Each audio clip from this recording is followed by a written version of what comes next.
नेत्रों को कोमलता से बंद कर लीजिए। मिलकर प्रभु के निज नाम ओम का उच्चारण करेंगे। लंबी गहरी सांस भर लीजिए।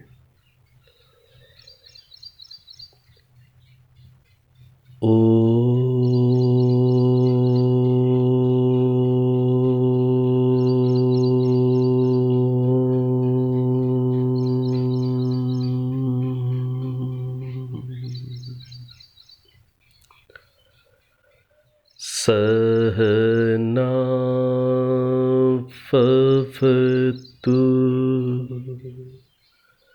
सहनौ भुनक्तु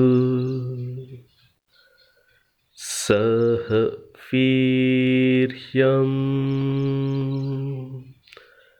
करवावहै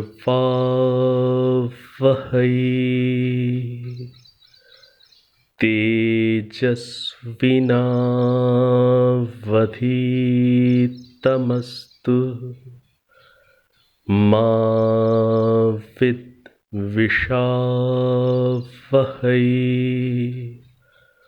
ओम शांति शांति शांति।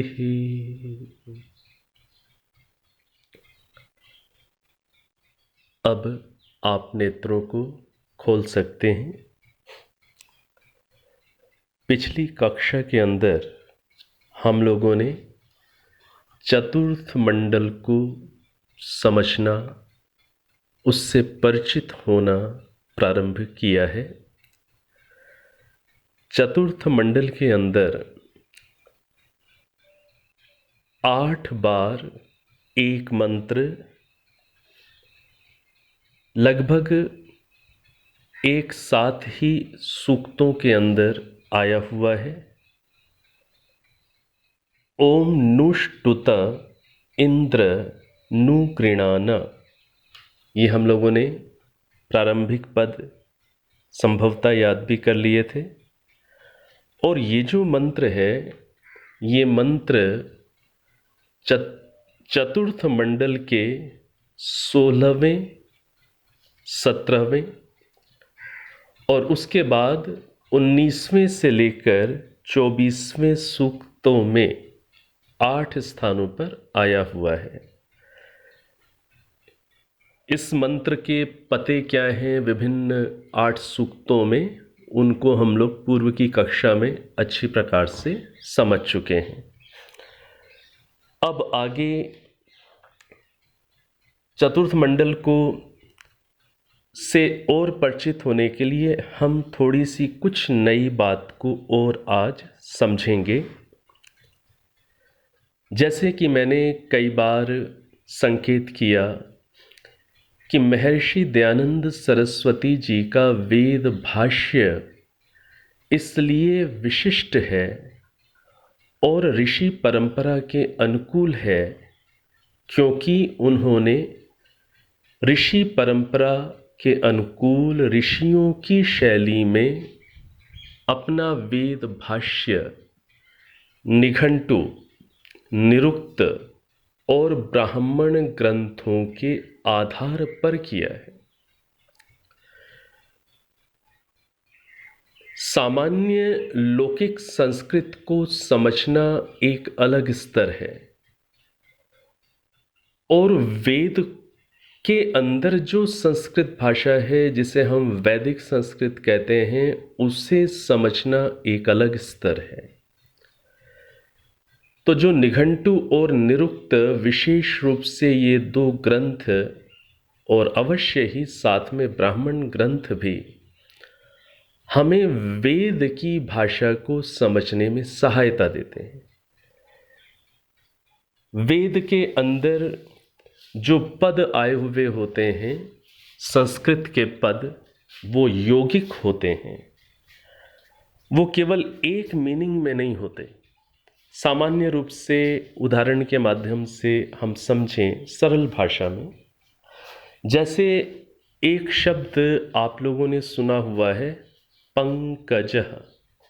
आप सामान्य रूप से हिंदी में शायद इतना ही कहते हैं, पंकज। ये जो पंकज शब्द है, संस्कृत में इसका उच्चारण जैसे मैं कर रहा हूँ, पंकजः विसर्गांत। ये जो शब्द आपने सुना है पंकज, ये शब्द सुनते ही आपके दिमाग में कोई चीज़ आ रही होगी। क्या चीज़ आ रही है? यदि थोड़ा सा आप साहित्यिक हिंदी से परिचित हैं तो जो कमल का फूल होता है उसके पर्यायवाची के रूप में पंकज ये शब्द प्रयोग होता है। कमल के फूल को पंकज भी कहते हैं। अब पंकज शब्द जो हिंदी भाषा का जो साहित्य है, आर्य भाषा के साहित्य में कमल के अर्थ में मुख्य रूप से प्रायः आता है। अब थोड़ा सा हम इस शब्द को समझें जिससे आपको समझ में आ सके कि यौगिक शब्द क्या होते हैं। यौगिक शब्द क्या होते हैं? जब हम इस पंकज शब्द को हम डिफाइन करते हैं, कैसे डिफाइन करते हैं, कैसे परिभाषित करते हैं संस्कृत के अंदर? पंके जायते इति पंकजः। क्या बात कही? पंके जायते इति पंकजः। ये पंकज, इस शब्द को डिफाइन कर दिया गया, परिभाषित कर दिया गया। इसकी परिभाषा है पंके जायते का अर्थ क्या होता है? पंक शब्द, पंक, केवल पंक शब्द को यदि देखें तो केवल पंक शब्द का अर्थ होता है कीचड़। और जायते का अर्थ क्या होता है? पैदा होता है, उत्पन्न होता है।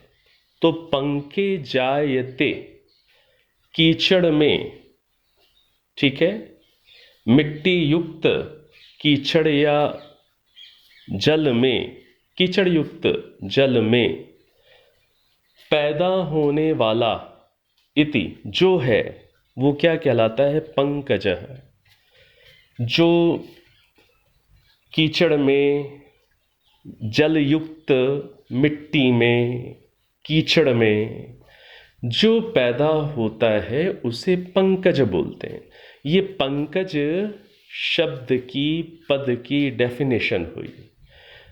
अब कीचड़ के अंदर तो ना जाने क्या क्या चीज़ें पैदा होती हैं, कितने सारे कीड़े मकोड़े भी पैदा होते हैं, कितने सारे अन्य वनस्पतियां भी पैदा होती हैं, सिंघाड़ा भी पैदा होता है, कितने सारे सूक्ष्म जीव जंतु, बैक्टीरियाज, वायरसेस पैदा होते हैं, बहुत कुछ पैदा होता है। तो जब हमने यदि इस डेफिनेशन के हिसाब से देखें तो इस डेफिनेशन, परिभाषा के हिसाब से तो कीचड़ में जो भी पैदा होता है उसे पंकज कहा जा सकता है, उसका नाम पंकज हो सकता है। लेकिन यदि हम इस व्यापक डेफिनेशन को हटाकर कीचड़ में पैदा होने वाली केवल एक चीज को ही ले लें, कमल, कमल भी कीचड़ में पैदा होता है, उसको मात्र ले लें और पंकज इस शब्द को केवल कमल के साथ ही फिक्स कर दें, तो ये जो कमल के साथ ही फिक्स कर दिया, निर्धारित कर दिया, इसको बोलते हैं थोड़ा सा संस्कृत भाषा के अंदर कि हमने पंकज इस शब्द को कमल के साथ रूढ़ कर दिया, अर्थात उसके साथ हमने निर्धारित कर दिया। तो जब कोई शब्द, पंकज जैसा शब्द किसी एक ही चीज के साथ निर्धारित हो जाता है, फिक्स हो जाता है, तो उसे क्या बोलते हैं? रूढ़ि शब्द। तब वो कैसा अर्थ दे रहा है? रूढ़ि अर्थ में दे रहा है, मतलब एक फिक्स्ड अर्थ में केवल दे रहा है। चूंकि वो डिफाइन भी होता है व्याकरण के दृष्टि से, तो वो योग रूढ़ि हो जाता है, अर्थात डिफाइन भी हो रहा है लेकिन उसके साथ साथ वो फिक्स भी हो गया एक चीज मात्र के साथ। तो पंकज शब्द को हिंदी भाषा में मुख्य रूप से कमल के अर्थ में ही लिया जाता है।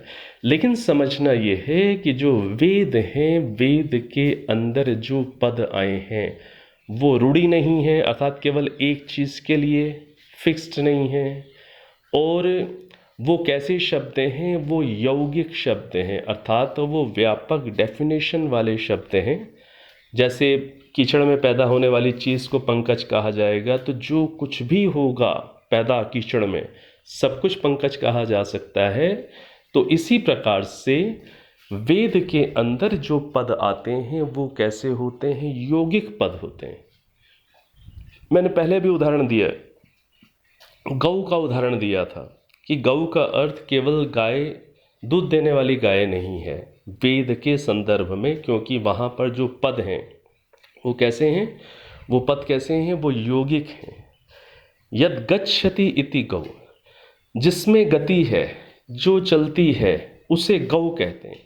ये एक व्यापक डेफिनेशन हो गई। अब इसके अंतर्गत बहुत सारी चीज़ें समाविष्ट हो जाएंगी, वो गौ कहलाएंगी, वो सेंसेस भी गौ कहलाएंगी, पृथ्वी भी गौ कहलाएगी, ठीक है, सूर्य की किरणें भी गौ कहलाएंगी। तो एक व्यापक डेफिनेशन के अंतर्गत बहुत कुछ चीज़ें गौ संज्ञा नाम वाली कहलाएंगी।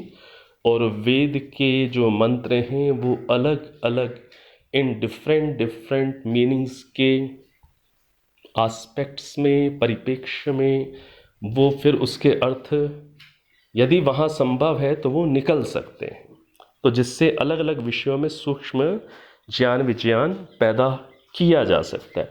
इसीलिए कहा जाता है कि जो वेदों में जो ज्ञान है वो अनंत है। इस रूप में भी वेदों में ज्ञान अनंत है। जैसे मैंने कह दिया कि अलग अलग मीनिंग में, अलग अलग अर्थों में शब्द होते हैं, डिफरेंट एस्पेक्ट्स में, परिप्रेक्ष्य में उनके अर्थ निकलेंगे जब एक ही वेद मंत्र के, तो वो वेद मंत्र हमें बहुत कुछ ज्ञान विज्ञान विभिन्न प्रकार का देने वाला हो सकता है।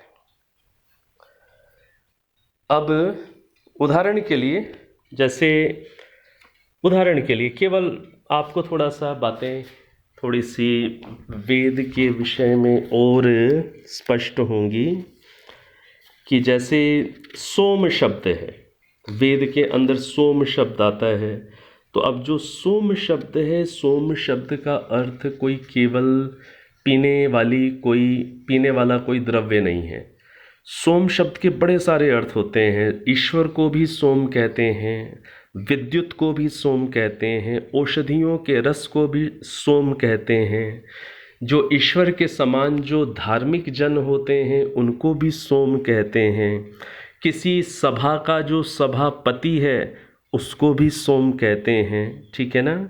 इसी प्रकार से शूरवीर जो योग्य विद्वान और सौम्यता गुण से संपन्न जो राजा है उसको भी सोम कहते हैं। जो योगाभ्यासी पुरुष हैं, मेडिटेटर्स हैं अच्छे, उन्हें भी सोम कहते हैं। तो सोमलता आदि औषधियों को भी सोम कहते हैं। अर्थात कहने का तात्पर्य क्या है, चंद्रमा को भी सोम कहते हैं। कहने का तात्पर्य ये है समझाने के लिए कि केवल एक आया सोम, किसी वेद मंत्र के अंदर केवल सोम पद आया तो वहाँ कितने डिफरेंट मीनिंग्स हो सकते हैं। आप अलग अलग एंगल से उस वेद मंत्र को समझने की कोशिश कर सकते हैं। तो ये केवल मैंने उदाहरण दिए हैं। तो गौ का उदाहरण दे दिया। ऐसे ही एक शब्द है जैसे ऋत है, ऋत शब्द है। तो ऋत शब्द का अर्थ आप समझते ही हैं। ऋत का अर्थ क्या है, सत्य, सत्य को ऋत कहते हैं। अब जो ऋत है इसके भी अलग अलग मीनिंग्स होते हैं। सत्य भी ऋत कहलाता है, अग्नि भी ऋत कहलाता है, ठीक है। इसी प्रकार से चक्षुर्वा ऋतम, ऐतरेय ब्राह्मण के अंदर आया, आँखों को भी ऋत कहते हैं, बहुत कुछ। तो कहने का तात्पर्य ये है कि इस प्रकार से वेद की गहराई बहुत अधिक है। हमने मान लीजिए कोई एक किन्हीं विद्वान का हमने कोई भाष्य पढ़ लिया और एक भाष्य को पढ़ने मात्र से या एक दो प्रकार के मीनिंग्स को समझने मात्र से हम ऐसा यदि समझें कि हमने पूरा वेद समझ लिया, उस मंत्र को समझ लिया, तो नहीं। हमें वो उसमें बहुत गहराई हो सकती है, डिफरेंट डिफरेंट प्रकार से उसके अर्थ निकल सकते हैं। तो ये मेरे विचार से आपको ये बातें पहले भी मैंने कही हैं, हो सकता है उसकी स्पष्टता आज कहने से और हो रही होगी। अब जो अगली बात थोड़ा वेद के संदर्भ में हम समझ लें वो ये है कि जो मंत्र होते हैं, मंत्रों को क्या बोलते हैं? ऋचा भी बोलते हैं। वेद के जो मंत्र हैं उनको क्या बोलते हैं? ऋचा भी बोलते हैं। ऋचा क्यों बोलते हैं मंत्रों को? क्योंकि मंत्रों के माध्यम से स्तुति की जाती है, ठीक है ना। मंत्रों को ऋचा क्यों बोलते हैं? इसलिए बोलते हैं क्योंकि मंत्रों के माध्यम से स्तुति की जाती है, इसलिए मंत्रों को ऋचा भी कहते हैं। अब जो ऋचाएँ हैं या मंत्र हैं वो 3 प्रकार के होते हैं। ये थोड़ी सी हम सामान्य रूप से बिल्कुल सरल भाषा में कोशिश करेंगे बात को समझने की। ऋचाएँ या मंत्र कितने प्रकार के होते हैं? 3 प्रकार के। ये प्रकरण आता है निरुक्त के अंदर। तास त्रिविधा ऋचः, वो ऋचाएँ त्रिविधा 3 प्रकार की होती हैं। परोक्षकृताः, प्रत्यक्षकृताः, आध्यात्मिक्यश्च। कौन कौन से 3 प्रकार की होती हैं? उन ऋचाओं के क्या नाम हैं जो 3 प्रकार की हैं? ऋचाएँ 3 प्रकार की होती हैं, मंत्र 3 प्रकार के होते हैं, उनके नाम क्या हैं? परोक्षकृत ऋचाएँ, परोक्षकृत मंत्र, प्रत्यक्षकृत मंत्र या ऋचा, और तीसरा क्या नाम है? आध्यात्मिक ऋचा। तो ये थोड़े से आप नाम याद कर लीजिएगा कि जो ऋचाएँ हैं, मंत्र हैं, वो 3 प्रकार के होते हैं। परोक्षकृत ऋचा, प्रत्यक्षकृत ऋचा और आध्यात्मिक ऋचा। ये थोड़े से आप ये 3 नाम याद कर लीजिएगा। परोक्षकृत, प्रत्यक्षकृत और आध्यात्मिक 3 प्रकार की ऋचाएँ होती हैं। अब इनको अभी हम बिल्कुल सरल भाषा में डिफाइन कर लेते हैं, सरल भाषा में। और हर चीज़ की गहराई बहुत होती है। यदि इसको पूरा जो जैसा निरुक्त में लिखा हुआ है वैसा डिफाइन करूँगा तो अभी आप में से कई लोगों को समझ में तो ज़रूर आएगा आपको, लेकिन थोड़ा सा कठिनता का अनुभव करेंगे। तो अभी इसको बिल्कुल सरल भाषा में, सरल शब्दों में डिफाइन कर लेते हैं। परोक्षकृत ऋचा क्या होती है? परोक्षकृत मंत्र क्या होता है?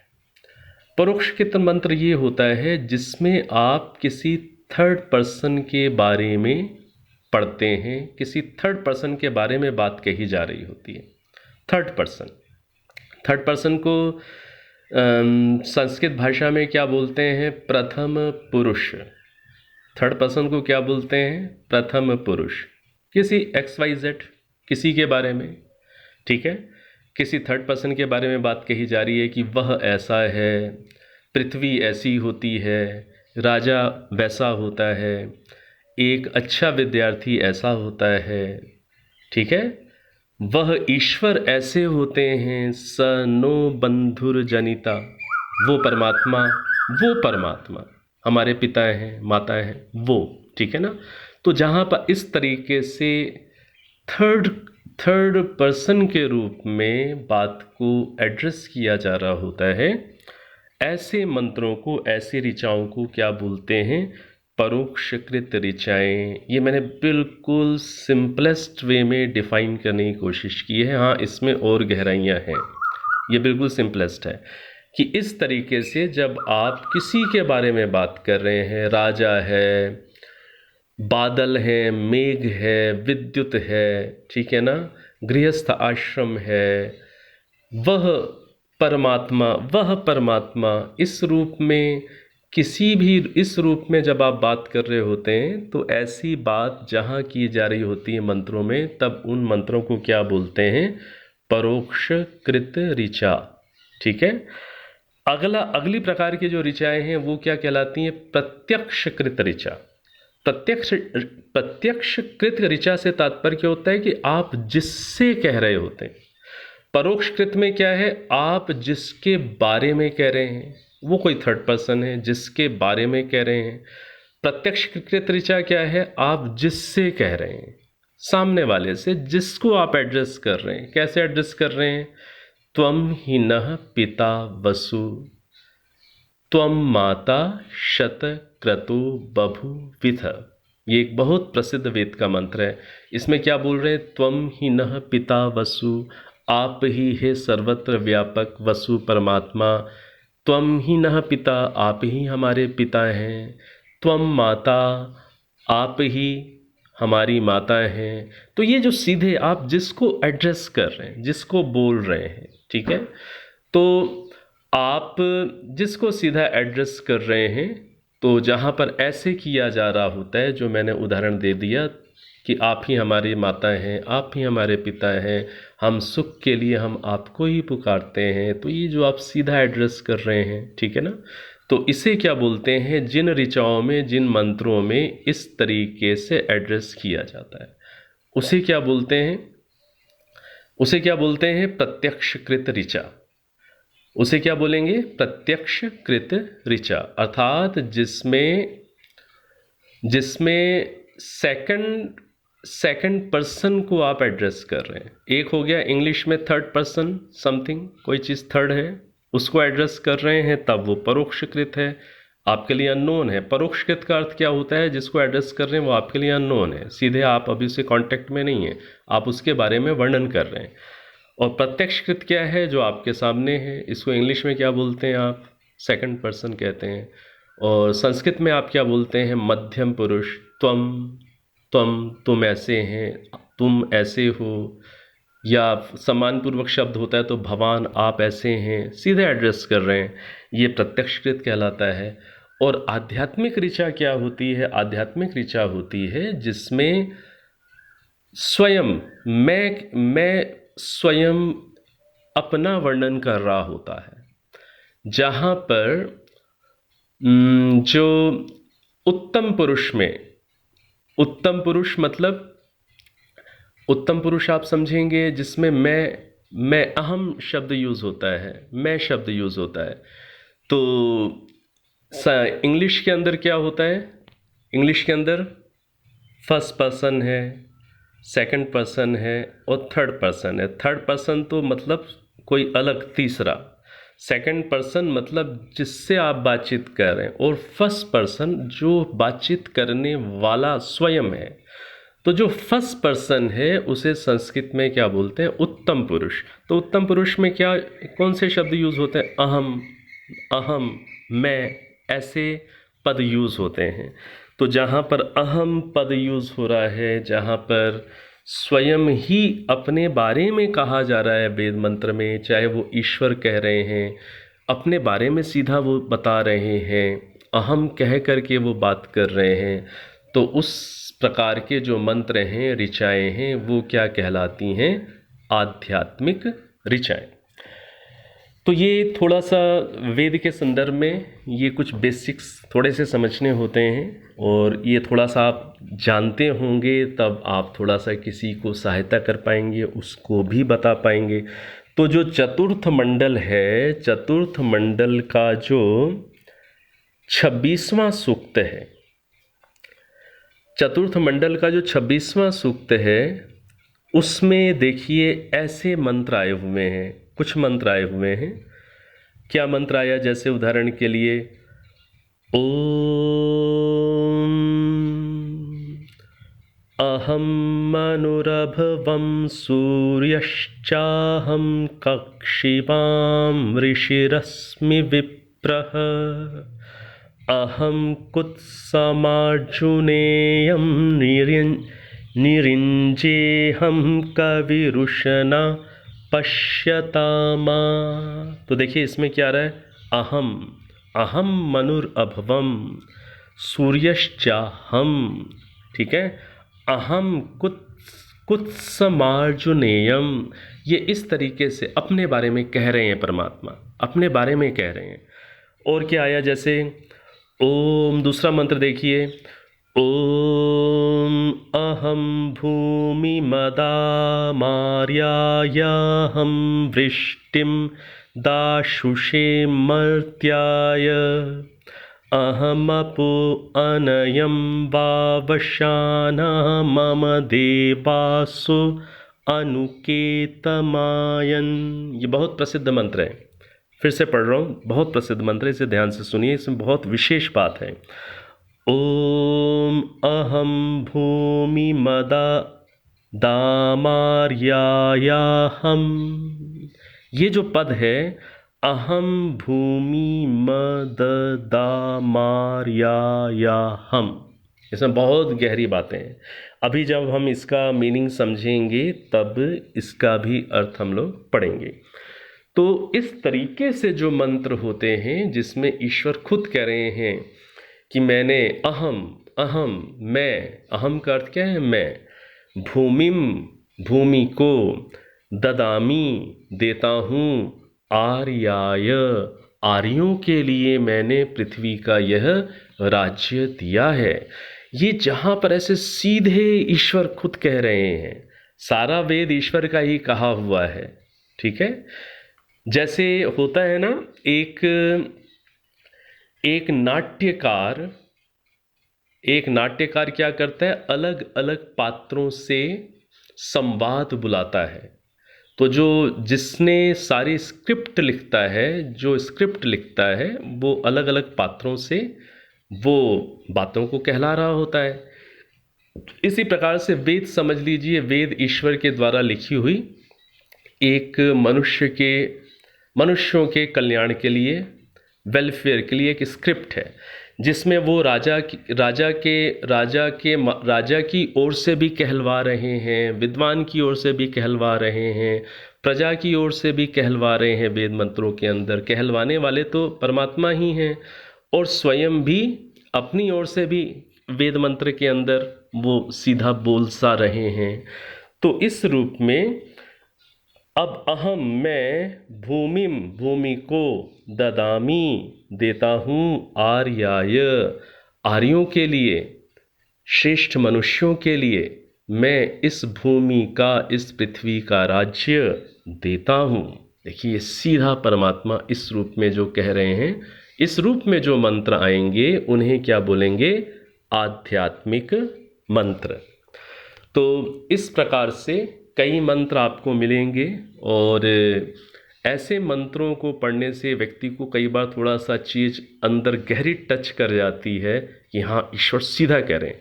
सारा वेद ईश्वर ने ही कहा हुआ है, लेकिन ऐसे मंत्रों के माध्यम से थोड़ा वह भाव हमारा किसी का अधिक दृढ़ हो जाया करता है।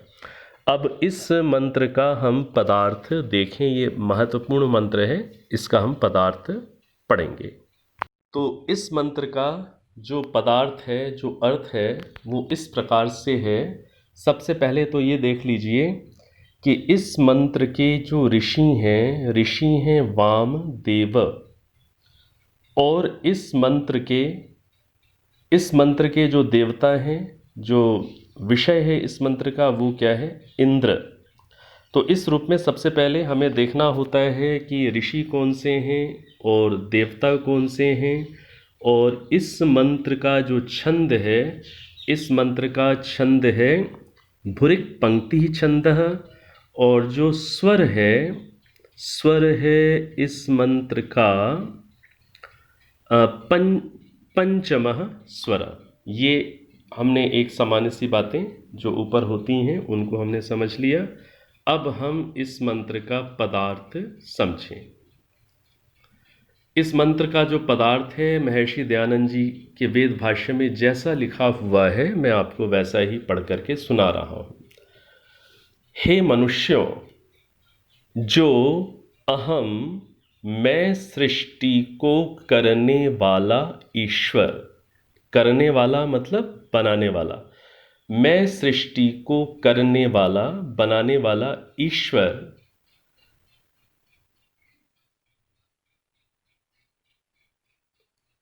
नहीं ये नहीं, इससे अगला अर्थ है, क्षमा करिएगा, अब अर्थ को अब सुनिए, वो मैं थोड़ा सा इससे पहले वाले मंत्र का पदार्थ मैंने पढ़ना शुरू कर दिया था, उसको भूल जाइए।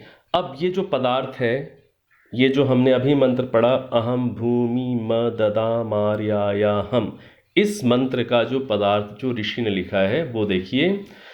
हे मनुष्यों, जो अहम सबका धारण करने और सबका उत्पन्न करने वाला ईश्वर मैं आर्याय धर्मयुक्त गुण कर्म और स्वभाव वाले के लिए भूमिम पृथ्वी के राज्य को अददामा देता हूँ। अहम मैं दाशुषे देने वाले मर्त्याय मनुष्य के लिए वृष्टिम वर्षा को अनयम प्राप्त कराऊं।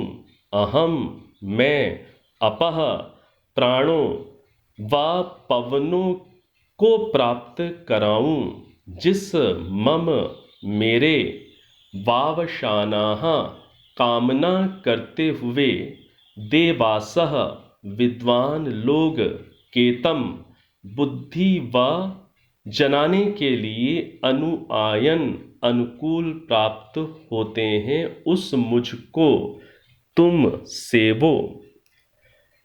तो आप कुछ तो आप पदार्थ को भी समझ पा रहे होंगे। अब थोड़ा सा मैं भावार्थ पढ़ता हूं, इससे आपको सरलता से बात समझ में आ जाएगी। हे मनुष्यों, जो न्यायकारी स्वभाव वाले के लिए भूमि का राज्य देता, सबके सुख के लिए वृष्टि करता और सबके जीवन के लिए वायु को प्रेरणा करता है, और जिसके उपदेश के द्वारा विद्वान होते हैं, उसी की उस मेरी ही निरंतर उपासना करो। बिल्कुल स्पष्ट, जैसे ईश्वर हमें साक्षात कह रहे हैं कि जो न्यायकारी स्वभाव वाले के लिए भूमि का राज्य देता है, जो धर्म युक्त गुण कर्म स्वभाव वाले के लिए पृथ्वी के राज्य को देता है, जो सबके लिए मैं वृष्टि सुख के लिए मैं वृष्टि करता हूँ, वर्षा को करता हूँ, सबके जीवन के लिए मैं वायु को प्रेरणा करता हूँ, और जिस मेरे ही उपदेश से सब विद्वान बनते हैं, उस मेरी निरंतर उपासना करो। इस रूप में ये जो सीधा मैं कहकर इस तरीके से जो बात कही जाती है, तो ऐसी जो ऋचाएँ हैं ये क्या कहलाती हैं? आध्यात्मिक ऋचाएँ। तो ये एक उदाहरण भी आ गया हमारे सामने, और ये बहुत प्रसिद्ध मंत्र है। तो ये बात हमें स्मरण रखनी चाहिए कि परमात्मा ने अपनी ओर से तो ये इस पृथ्वी का राज्य किनके लिए दिया हुआ है? जो धर्म युक्त गुण कर्म और स्वभाव वाले व्यक्ति हैं, उनके लिए परमात्मा ने दिया हुआ है कि ये व्यक्ति इस संसार में आगे चलें, अधिक योग्यता वाले बने, सक्षम बने, सामर्थ्य वाले बने, ये आगे हों, जिससे ऐसे व्यक्तियों का लोग अनुसरण करके अन्य लोग भी अच्छे बने।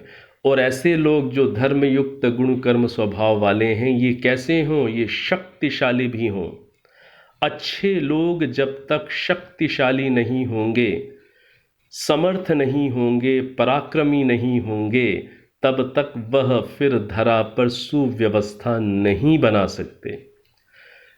पृथ्वी के ऊपर राज्य करने के लिए जहाँ पर उत्तम गुण कर्म स्वभाव चाहिए, धर्मानुकूल व्यवहार चाहिए, वहीं पर फिर सामर्थ्य भी चाहिए, साहस भी चाहिए, शक्ति भी चाहिए, प्रबंधन की नेतृत्व की कुशलता भी चाहिए। तो ऐसा हमारा नेतृत्व हो जिससे वह अन्यों को भी सन्मार्ग पर, वेद के मार्ग पर ले जाए। तो यदि आज हमारा जो नेतृत्व है, यदि वो कुशल है तो बहुत अच्छी बात है। यदि कुशल नहीं है और कुशल बनना चाहता है, धार्मिक होना चाहता है, आध्यात्मिक वेदानुकूल बनना चाहता है, तो ऐसे नेतृत्व के लोगों पर अधिक समय लगाना उपयुक्त है, जिससे उन्हें ठीक दिशा मिले। ये जो वेद विद्या के जानकार लोग हैं, यह उनका कर्तव्य बनता है, उनकी कार्य का क्षेत्र है, उनको प्रयास तो जरूर करना चाहिए। और यदि नेतृत्व कहीं पर भी पूरी धरती पर नेतृत्व अच्छा नहीं है, तो फिर जैसे चाणक्य जो हुए अद्भुत प्रतिभा वाले और बहुत दूरदर्शी, दूर तक सोचने वाले, जैसे उन्होंने एक छोटे से बच्चे का चुनाव करके उससे योग्य बनाया, चंद्रगुप्त को चाणक्य ने योग्य बना दिया। इसलिए योग्य बना दिया कि एक अच्छा राजा इस धरती को, इस हमारे देश को मिल सके, जो अलग अलग खंडों में बिखरे हुए हमारे इस भारतवर्ष को अखंडित देश का रूप दे सके। तो या तो फिर कोई नेतृत्व कुशल नहीं दिखता है, तो या तो फिर किसी ऐसे व्यक्ति को तैयार किया जाए, उस पर उसका निर्माण किया जाए, जिससे वह फिर इस पूरी पृथ्वी को वेद की जीवन पद्धति की ओर आगे ले जाने के लिए सक्षम बन सके। तो ईश्वर ने तो ये जो पृथ्वी का राज्य दिया हुआ है, वह तो आर्यों के लिए, आर्यों का अर्थ बहुत क्लियर कर लीजिएगा, इसमें स्पष्ट रूप से लिखा हुआ है। आर्याय का अर्थ क्या लिखा हुआ है? धर्मयुक्त गुण कर्म स्वभाव वाले व्यक्तियों के लिए दिया है। वो धर्मयुक्त गुण कर्म स्वभाव वाले, अच्छा जीवन जीने वाले, अच्छी विद्या वाले व्यक्ति भारतवर्ष के भी हो सकते हैं, अन्य जगहों के भी हो सकते हैं। तो जहाँ के भी हों, जहाँ से भी हों, वो सत्य को जानने समझने वाले हैं, सत्य का आचरण करने वाले हैं, ईश्वर के सच्चे स्वरूप को जानकर मानकर उनकी यथार्थ भक्ति अर्थात आज्ञा का पालन करने वाले हैं, तो वो आर्य हैं।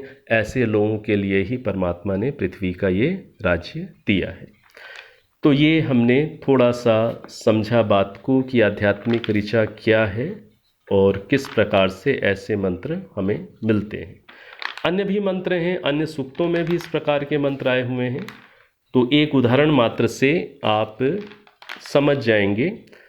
जैसे जो 42वां सूक्त है, 42वां सूक्त इसी मंडल का 42वें सूक्त जो सूक्त है, उसके अंदर भी दूसरा, तीसरा, चौथा सब इसी प्रकार से मंत्र आए हुए हैं। तो जो चतुर्थ मंडल का जो 42वां सूक्त है, उसके अंदर भी जैसे मैंने संकेत किया कि ओम अहम राजा वरुणो मह्यम, दूसरे मंत्र में आया, तीसरे मंत्र में आया ओम अहम इंद्रो वरुणस्ते महित्वोर्वी। अहम मैं वरुण हूँ, मैं राजा हूँ। इस तरीके से जो ये मंत्र आ रहे हैं, ये आध्यात्मिक ऋचाओं के उदाहरण हैं। अन्यत्र भी ऐसे मंत्र मिलेंगे आपको जब आप स्वाध्याय करेंगे। तो एक भूमिका सी रहने पर आप शायद ऐसे मंत्रों से अधिक जुड़ पाएँ। अब जो चतुर्थ मंडल है, चतुर्थ मंडल की शेष बातों को हम अगली कक्षा में समझेंगे। अब एक बार ओम 3 बार शांति का उच्चारण करें। ओम